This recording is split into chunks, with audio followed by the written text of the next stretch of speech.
Jericho Rosales at Kim Jones hiwalay na.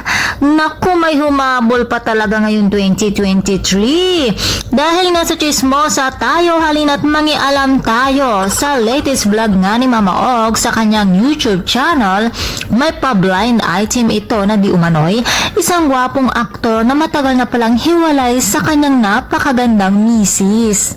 Ang say ni Mama Ogs, nalungkot daw siya nang mabalitaan ito dahil ang buong akala daw nito ay maayos pa nila ang kanilang relasyon dahil nakita pa nga nila ang mga ito na magkasama sa isang event. Subalit, ayon daw sa isang source ni Mama Ogs na pag-alaman nga daw nito na nanatili pala sila magkaibigan habang inaayos pa nila ang kanilang annulment.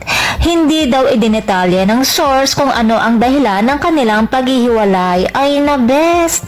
Alamin mo para ma-perfect ang quiz, charot! Basta ang importante daw ay maayos ang kanilang relasyon ngayon bilang magkaibigan na lamang. Ayon naman sa hula ng mga netizens ay mukhang sina Jericho Rosales daw at Kim Jones ang tinutukoy di umano ni Mama Og sa kanyang blind item. Matatandaan din na may lumalabas na balita na hiwalay na nga ang mga ito noon. Kapansin-pansin din na iniiwasan din noon ni Jericho na sagutin ang tanong sa kanya kung kumusta na nga ba sila ni Kim.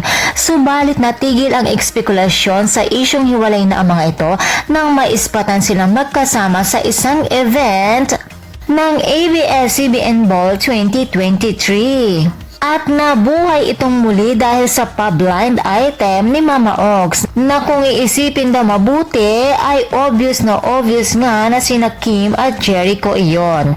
Kung sakali man na totoo nga na sina Jericho at Kim iyon, nakakalungkot naman dahil isa rin sila sa mga hinahangaan na celebrity couple.